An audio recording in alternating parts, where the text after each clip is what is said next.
Hi, and welcome to Coffee with Dogs. I'm Susan Ellen Medium. I am an evidential psychic medium and animal communicator.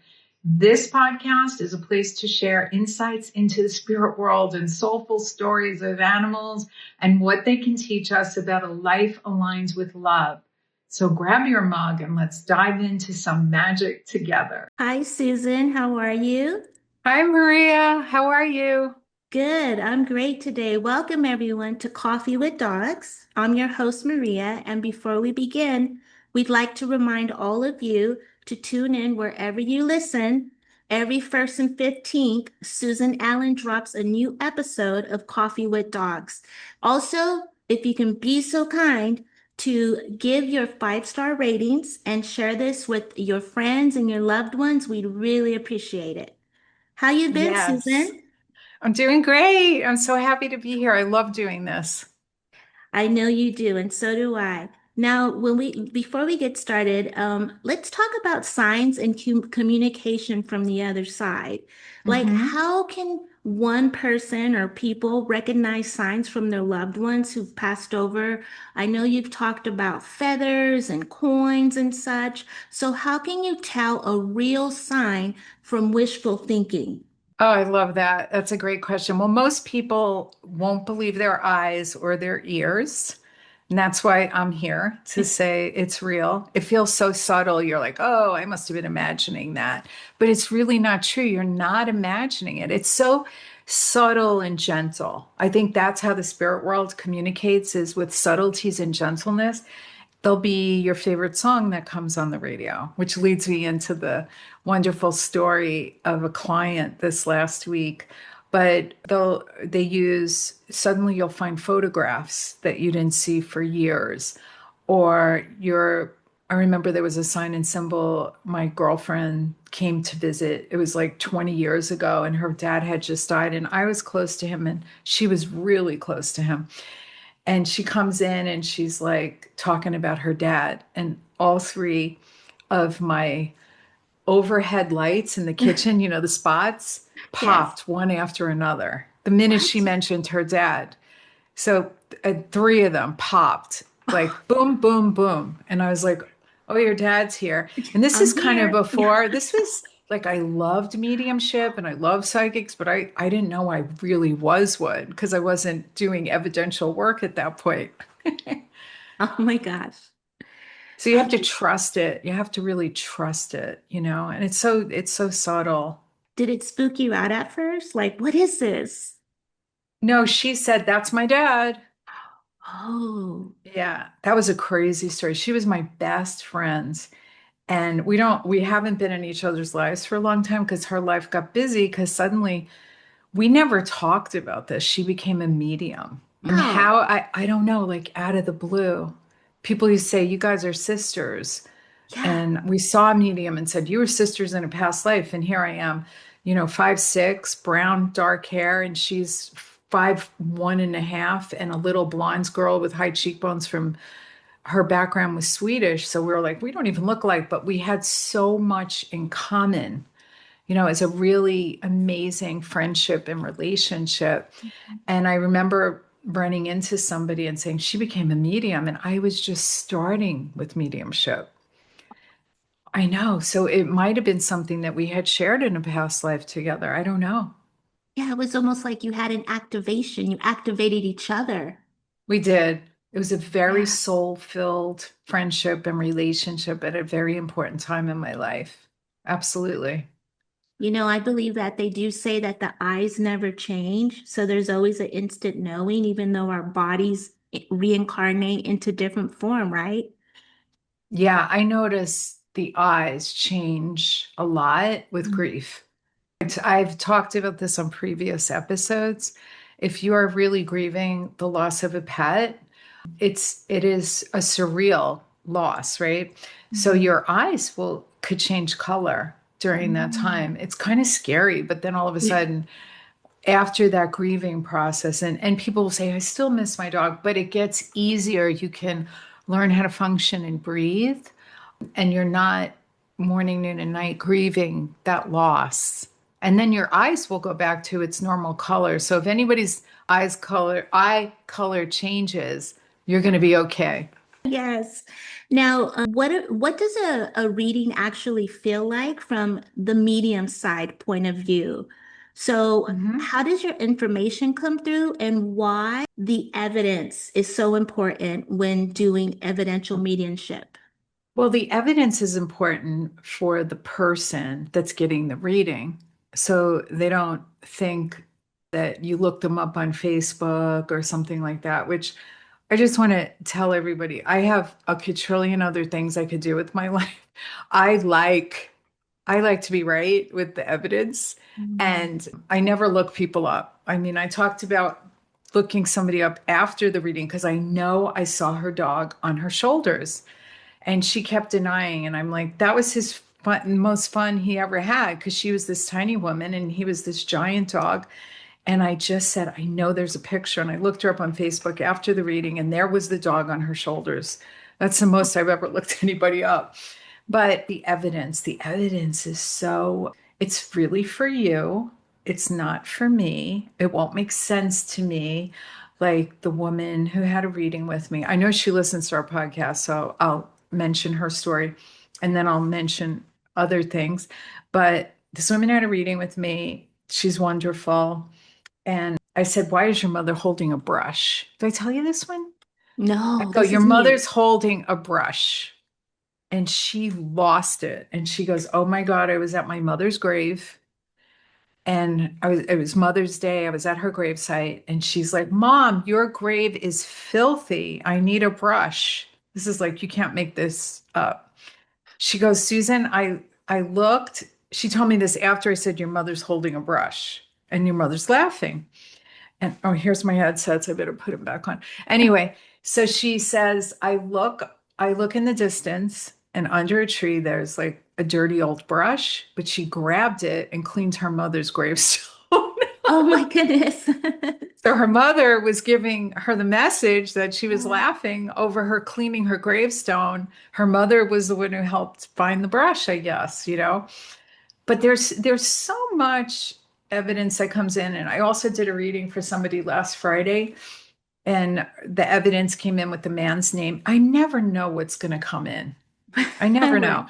So he came in with the name of who he was, and she said, oh, yes, yes. And I said, he's mentioning 9/11, and he had passed from the carcinogens Oh. by his home in his apartment downtown. And many people had that issue, the carcinogens from what was the asbestos and everything in the area. And he showed me 9/11. That was one of the indications. I don't always remember all my readings. I try not to, but I Mm-hmm. get like a client Facebooked me that the evidence came in for him. I posted a song that was very relevant, I didn't know, to him for his son that had passed to the spirit world. And he Facebooked me on Facebook and commented, how did you know this was our song? I mean, you can't make it up. And today is the day he crossed to the spirit world. Like, why would this happen? And I said, well, to tell you the truth, he knows I'm coming to your party Yeah. July 17th. And he's just, validating that he knows that we're going to be together. That's what I got from all that. They tell a story. It's not all like dead people walking through my house. Occasionally, I know when somebody's at the door, they'll stand outside my door knowing somebody's, going to schedule with me. And then I get drops in my head, or I get the personality and they're talking through me in real time. And I got that. I just read somebody yesterday, a friend, and I think my assistant's going to do a Facebook post on it because what was transpiring is in real time, her mother was answering her questions. Like while I was with her, not that she asked me the question. That's the other thing. I don't want questions. You can ask questions at the very end, but generally speaking, when people have readings with me, I always say, do you have any questions about anything I brought through or anything extra? Like, I don't want to start at that point bringing more people in because we have 5 minutes, you know? But generally, they always say, like, I would say 89.9% of the time, people will say, no, you answered everything I needed. Everything that I was thinking about, you brought through in the reading because I don't know what they need. Spirit does, right? Hmm. Right. I'm not in charge of this. And the way that I feel when I'm doing it, you had asked that. I was just telling somebody yesterday about the way that I feel. I think it's the most free for me. Like, I'm not thinking about my life, my problems. I just empty myself and bring spirit through. So I think that's why I probably love to do it, and it all always depends on how much baggage the person has that comes to me as a medium, because sometimes they have very, very heavy energy. And being an emotional medium and an empath, sometimes that does affect me. And I have to go ground and hug a tree and meditate extra and do my qigongs and, pulse my light and all those things. But we definitely are in that fourth dimension because that's how we get our information. Another cute little story was I was on, I think it was an animal reading or it was a person reading. And all of a sudden I see in my mind's eye the Macy's sign. Did I tell you about this one? I did tell you on the last one. Yes. Oh, okay. Then I'm not going to repeat it. Listen to my last episode. I love that story, by the way. Isn't it cute? It's so cute. And it was I like love it. another animal reading I was on with this woman, and we're talking about the current pet. And I go, why did they just show me a Lucy episode? She goes, oh, my dog Lucy, when I was a little girl. I go, well, she's here. And then she walked in. Like, once the beauty of this is it's so helpful. Like, when I give a piece of evidence, when somebody responds or can remember and go, oh my God, then so much more comes in. It's like the same thing about, we talked about like 10 minutes ago when we first started, how they show us evidence. If we acknowledge it and say, oh my God, I just saw a penny and it was on Hmm. heads and that was my sign and symbol for such and such, or whatever, a song, and you just like open your heart like a little kid, I got to tell you, more evidence will come in, more signs and symbols will come in Hmm. because they want us to believe. The dead people, the dead pets, Hmm. they want us to believe because there is an entire world of energy. Our Hmm. whole universe is energetics. You all know this. You all know about Tesla. You all know about energy. You all know about Einstein, the energetics, the quantum. It is so amazing how we are guided through our lives. There is so much energy that we can tap into to help us to make our lives better, to use this love of the universe, to use the love in our heart, to put it on everything we do, to light up our lives, to light up the next thing we have to do that we're like, oh God, I dread that. Light it, put the light on it. I love all of this. It makes so much To sense. Now, the most common misconceptions about mediums, because I know there's quite a few. So, what do you wish people would understand before a session, before going into a session with you? don't be afraid, relax. Like there's nothing to worry about or fear. And most mediums or people that are getting into this work are so sensitive that there's so many fears. Yeah. I lived my life so fearful, anxiety. I mean, I had a great life. I lived a huge life. But there was anxiety all the time because underneath that anxiety is the gifts. Wow. That's your gift. My friend Pat Longo wrote a book, Pat's Now in Spirit, The Gifts Beneath Your Anxiety. Anxiety attacks are huge for mediums. And Mhm. meditation is key, slowing down your thoughts and breathing. Was that the question? I know I definitely went off. It was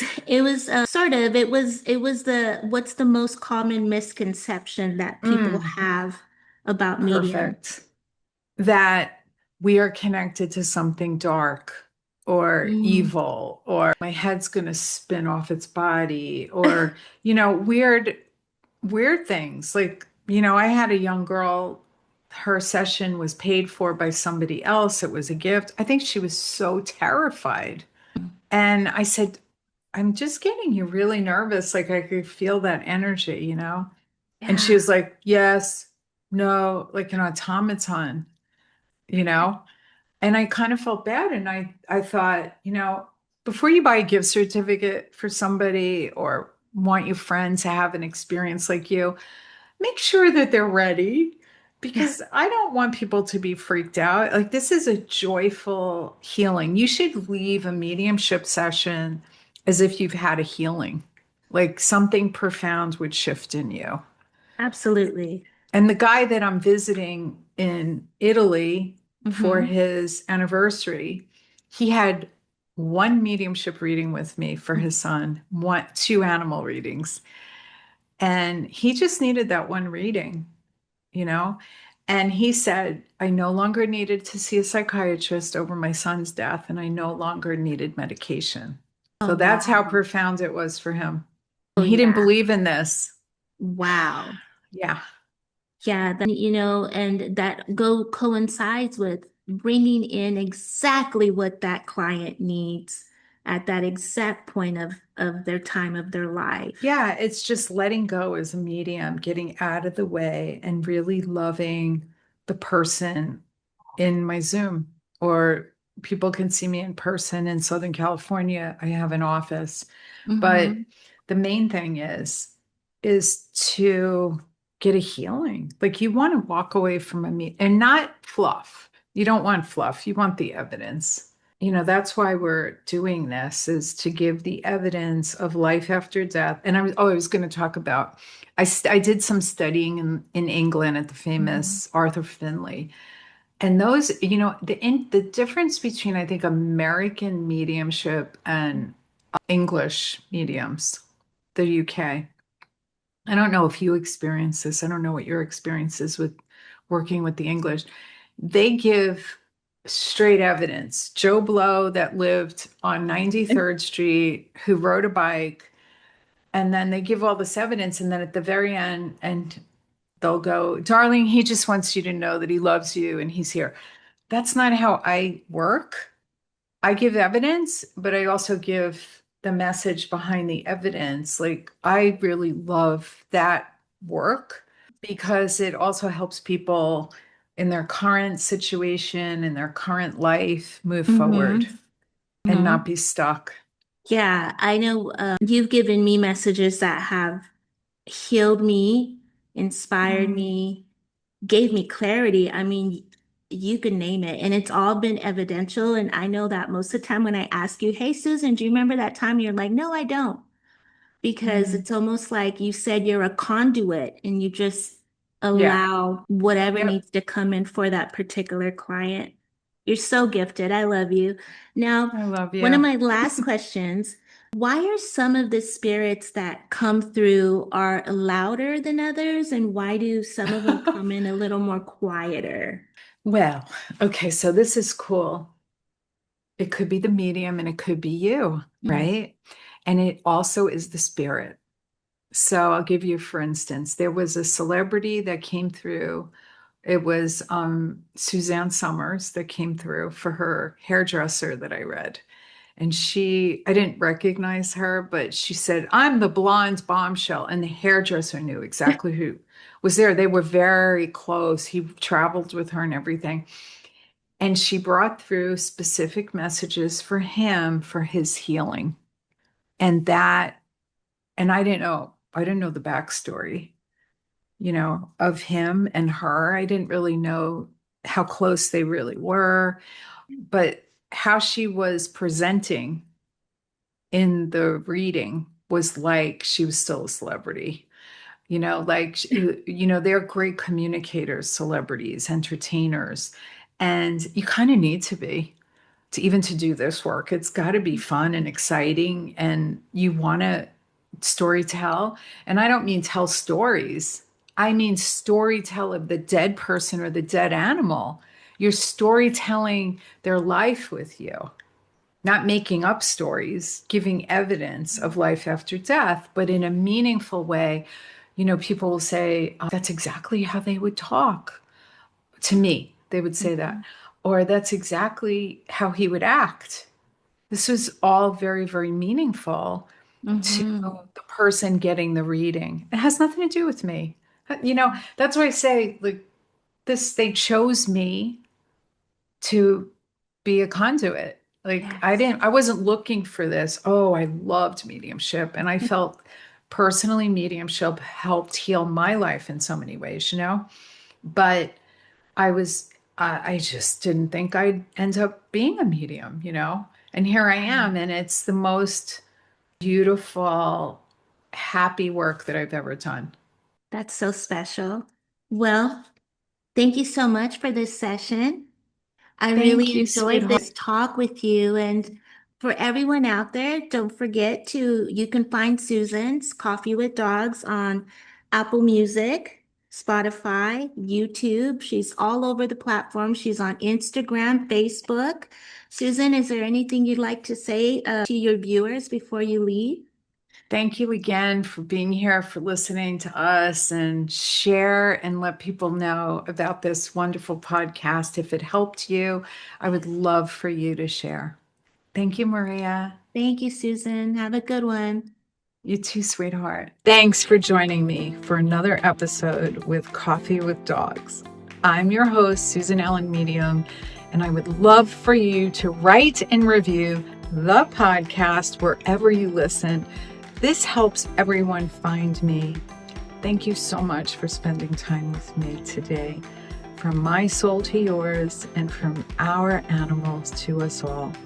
Until we meet again.